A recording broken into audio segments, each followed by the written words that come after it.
Hi friends, my name is Victoria and I hope you're having a great day today. If you're interested in true crime like I am, I hope that you would consider hitting that subscribe button. But either way, thanks for being here. Today we're gonna be talking about the mysterious death of a young woman, Phoebe Handsjuk. On December 2nd, 2010, Phoebe's life was cut short in one of the most bitter incidents in Australian history.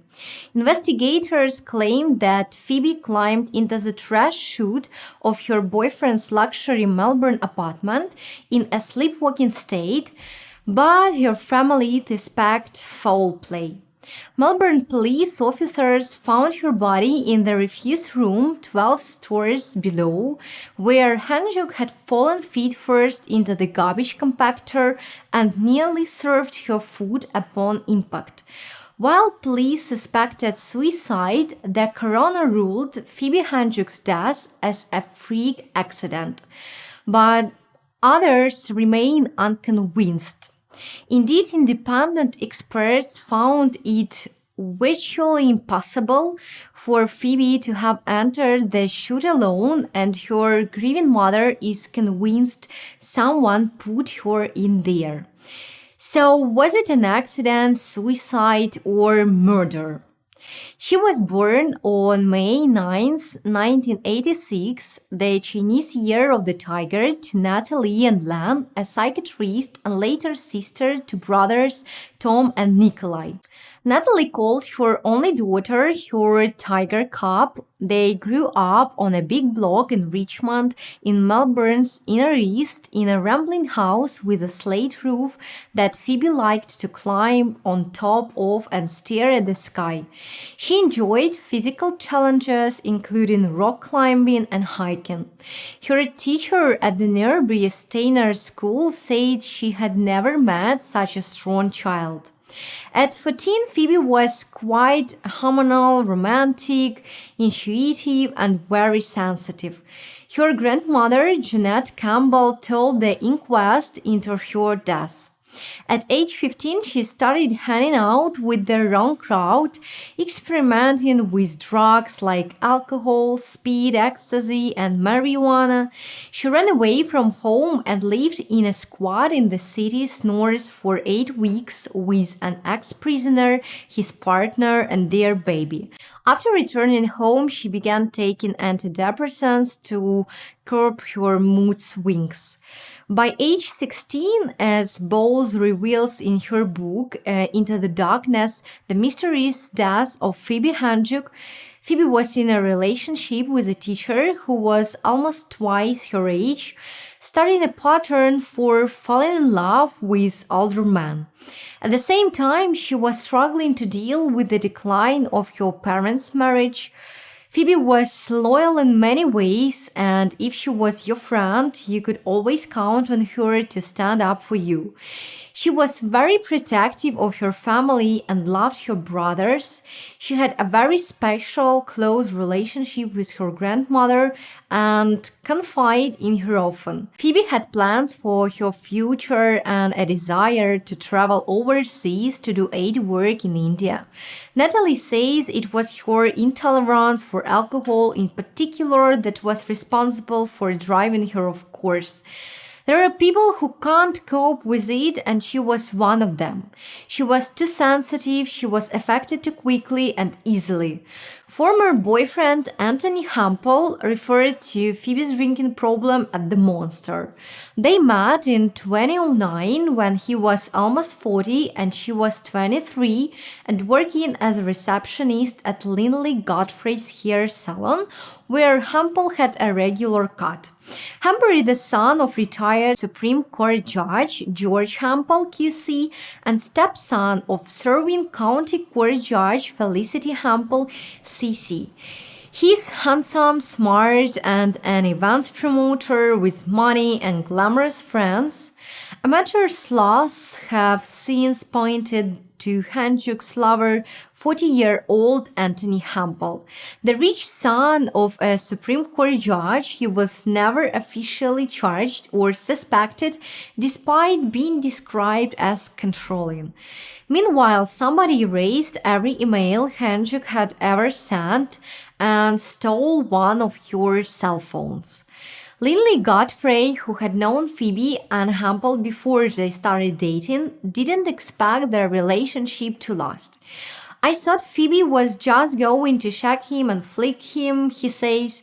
They went out for 5 months before Phoebe moved into his apartment in October 2009. They seemed an odd couple. She was a homegirl dressed in a singlet and jeans. He was always at social events. She loved painting and creative clutter. He wanted the apartment to look like nobody lived there, according to his cleaner. Phoebe left the salon early one day, stressed about cleaning an ink stain from the apartment's carpet before Hampel came home. She told psychologist Joanna Young, who was concerned Phoebe was potentially suicidal, that Anthony put her down and made her feel stupid. Hampel told the inquest she was self-destructive and struggled every day to do the simplest things. Natalie says her daughter drank to overcome her social insecurities around Hampel and his friends, who were older, attractive, and wealthy. She once called her mom in distress. She said, "Mom, I just don't know what to do. I love Anne, but it's not working." Phoebe walked out on Hampel 4 times in the 6 weeks before she died, only for him to convince her to return. He was a very controlling person and he was a friend of mine, says Godfrey. I felt sorry for him because I feel he was in love with her and he was losing her. On the day of her death, December 2nd, 2010, Handsjuk and her father, Len, made plans to meet Hampel for dinner. In the meantime, Handsjuk was hanging around the apartment she shared with Hampel. She was captured on CCTV footage leaving the apartment at 11:44 a.m. following a fire alarm to work her dog outside before returning to the 12th floor residence. From here, only Hampel has been able to explain what happened. Hampel claimed to have arrived home shortly after 6 p.m. and was met by shards of broken glass and blood spattered across the keyboard and computer, and Handsjuk was nowhere to be found. Yet her purse, wallet, and keys sat on the kitchen counter. Phoebe loved life, says her grandfather, Lorne Campbell. He was a police officer for more than 30 years. Not a day goes by when I don't think of her and the horror of it. He was planning to see her on his 70th birthday in December 2010. Instead, he went to see the garbage chute at her apartment. He was staged by how small the disposal hatch was. It measured only 77 centimeters by 22 and was more than a meter above the floor. There is no way Phoebe could have climbed inside in her condition, he said. She was uncoordinated after only 2 drinks, but toxicology reports revealed she had taken the prescription sedative zolpidem, known as Stilnox, and had a blood alcohol level of 0.16, more than 3 times the legal driving limit. Police revealed that Handsjuk had initially survived her fall and bled to death in the dark after trying to crawl out of the garbage bin. She had notable bruises on her arms, which appeared unlikely to have stemmed from her vertical fall. While authorities concluded that she sleepwalked into the chute, not everyone believed it. 2 witnesses have told the inquest that her boyfriend's behavior was strange or unusual in the days after her death. Then there were no fingerprints on the chute door or steel surrounds, which appeared to have been wiped clean, says Campbell. Right from the start, I believed she had been murdered. Campbell was a police officer for more than 30 years, as I said before, and was like a dog with a bone when it came to catching criminals. So when homicide detectives decided within 5 days that Phoebe had likely committed suicide, he started his own investigation. Arriving at the scene, he was immediately convinced of only one thing. Right from the start, he said, "I believed she had been murdered." To see if Phoebe could have climbed into the chute, he attached safety harness to two of her friends and tested them on a replica. They were sober and athletic, but could only climb in with great difficulty. Her second attempt, Danielle pulls herself up, but it takes all her strength, balance, and coordination.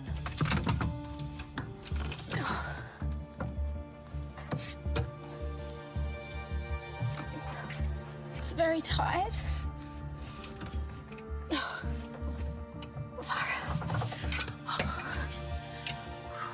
It's very, very tight.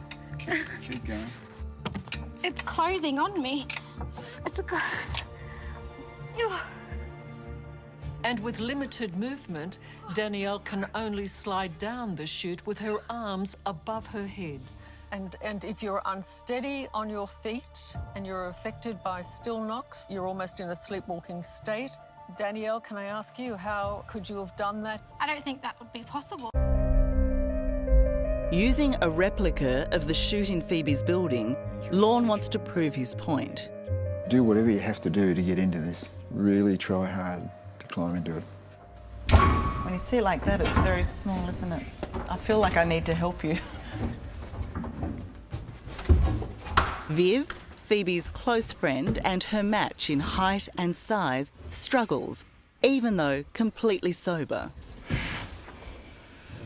What are you finding difficult at this point? Just trying to see how I can get my body in. With the weighted door to the chute over a metre off the ground, the opening a mere 36.5 centimetres, and nothing to hold on to, it takes a great degree of determination to even sit in it. What a mission. And once in, it's incredibly difficult for Viv to manoeuvre her entire body into the throat of the chute. It's really squashing, like it's a bit of a... Are you all right? It's a tight squeeze to get in. Yeah. Watch it. Oh, God, you're amazing. Oh, I just don't want you to get hurt. No. Of course, sweet. Okay? Yep. Jesus. Well, we've helped, which we shouldn't have done. Well, she was going to get injured if we didn't. Yep, stand up for us. 4 steps this way. I just don't believe that anyone could possibly do it under the influence. If you're a 0.16, there's no way you'd be able to handle that balance aspect of it. I just see that as being an amazingly complicated physical feat. You okay? Yeah. Excuse this question, but the exertion that we saw you apply to getting in there, none of that was made up, was it? No. No, it's... give it a go. No. But you weren't trying to prove a point. No, it's really hard to try keep my balance. It's because there's nothing to latch onto. Do you think that she was similar to you in terms of her ability to climb? Yeah, pretty similar. But I know myself, if I've ever been drinking, I'd be falling over, so... So what are you saying happened?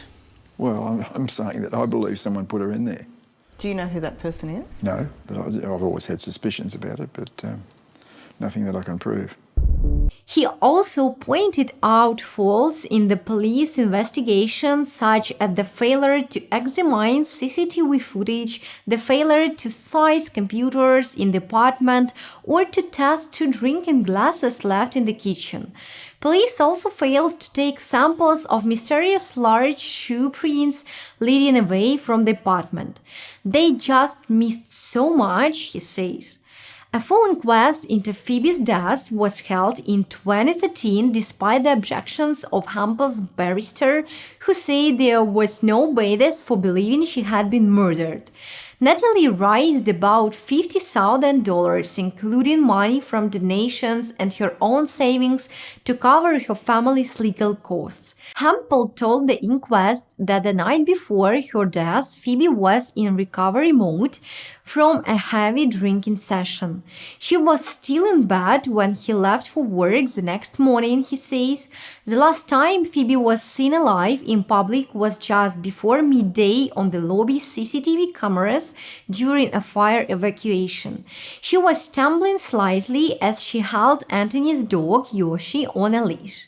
The coroner subsequently ruled that she entered the chute sometime between 12 p.m. and about 7 p.m., only minutes before her body was found by the concierge. When Hampel returned home that night just after 6 p.m., he told the inquest that the apartment was empty. He said he found Phoebe's bag, keys, and wallet on the kitchen counter and broken glass on the floor. There was blood on the mouse and keyboard of the computer they shared. I was becoming very concerned at that point, he said. He used the computer, had a beer, and ordered takeaway. When the delivery man arrived, he mentioned there were police in the downstairs foyer. Hampel went downstairs and was told that a body had been found. When asked at the inquest whether he had any involvement in Phoebe's death, he said absolutely not. Coroner Peter White agreed, and on December 10, 2014, 4 years and 8 days after Phoebe died, he found she had climbed unassisted into the rubbish chute while in a sleepwalking state and fell down feet first due to consumption of alcohol and stillness. Her penchant for climbing likely caused her to enter the chute without having any intention to cause herself harm, he said. So he ruled out suicide or the involvement of any third party and complete with a request from Hampel's lawyer to exonerate his client. Police have never regarded Hampel as a suspect. So, the major police failings, the first and perhaps most critical, were the police's failure to secure all CCTV footage from Phoebe's apartment block on the night of her death. Police also didn't take computers from the apartment, and 2 glasses on the kitchen bench weren't dusted for fingerprints, nor were their contents tested. They also failed to photograph or test blood found on the level 12 refuse room door, check all bins in Phoebe's apartment, or try to identify footprints found outside the apartment. And finally, without having tested the possibility, police stated they believed it was easier for Phoebe to have climbed into the chute than being pushed down by someone else while unconscious. The outcome of the inquest was a blow to Phoebe's family, especially the coroner ignored submission from his assistant counsel Deborah Simmonsma, a copy of which was obtained by the Sunday Age. Simmonsma felt the combination of evidence, including unexplained bruises to Phoebe's upper arms, the blood in the apartment, and the lack of fingerprints on the chute, and the inadequacy of the initial police investigation, did not enable a positive finding to be made on the balance of probabilities at the involvement of Mr. Hampel or another third party. Simmonsma continued that it's not to say he had any involvement, but rather there is an inability to exculpate on the balance of probabilities, adding aspects of Mr. Hampel's evidence that were unsatisfactory. Phoebe's family hoped to take their case to the Supreme Court but ran out of money. They also received legal advice that any appeal of the coroner's finding was unlikely to succeed, as the Victorian law only allows such appeals on errors of law, non-fact. Natalie says the legal system has failed those who need it most. Natural justice is now the only thing we're going to get out of this. Karma will come to whoever has been involved, we just have to be patient. In the meantime, she mourns the loss of her tiger cub at her home at Malaguta, a place much visited by her family before she moved there to escape Melbourne and its painful memories. Phoebe's artwork and photographs cover the walls, and I don't think I have properly accepted that she isn't here, says her mother. Every now and then I will watch a lovely exchange between a mother and daughter or get news that one of Phoebe's friends is pregnant, and it makes it all fresh again. A short walk from Natalie's cottage is a seat with an ocean view where she often discussed her daughter's future with her. Phoebe planned to move to Malaguta to work and save for a trip to India. She wanted to do aid work. Natalie now sits there alone, pondering why her daughter died. Perhaps Phoebe got into a fight with a visitor to the apartment, she says. I think she may have said something to upset someone, I don't know who, but I think that she's been injured and whoever was involved has panicked and tried to get rid of her. Campbell still hopes that someone will come forward with the truth. He thinks his granddaughter's death may be related to Melbourne's drugs trade. Others are far more suspicious of Campbell himself, who ate and had a beer after noting broken glass and blood in his home. 8 years later, Mr. Campbell was caught up in another tragic death in 2018 when his then girlfriend Bailey Schneider was found dead a few hours after she ended their relationship. On June 24 that year, the 25-year-old was discovered by her parents inside their home in Moonee Ponds on the floor of the kitchen with a cord tied around her neck. Her father, Cameron Schneider, told the Age newspaper that her decision to take out a life insurance policy 3 weeks before was bizarre. Mr. Schneider also pointed out there was nowhere to attach the cord in his kitchen near where her body was found. The coroner said, I'm satisfied that Mrs. Schneider, while affected by drugs, alcohol, prescription medication, and cocaine, upset by relationship difficulties, made an impulsive decision to end her own life. The young model and dental assistant who broke up with Mr. Hampel, then 51, that morning didn't leave a suicide note. Hampel, meanwhile, has since moved out of his apartment and is happily married. But for the Handsjuks, moving on from their loss remains a lifelong struggle. As Phoebe Handsjuk's mother said, nothing will ever be the same for us. It's a really hard, mysterious and strange case. I hope that one day Phoebe's mother will know the truth. So guys, write down what you think about this case. Thanks for watching this episode. Bye.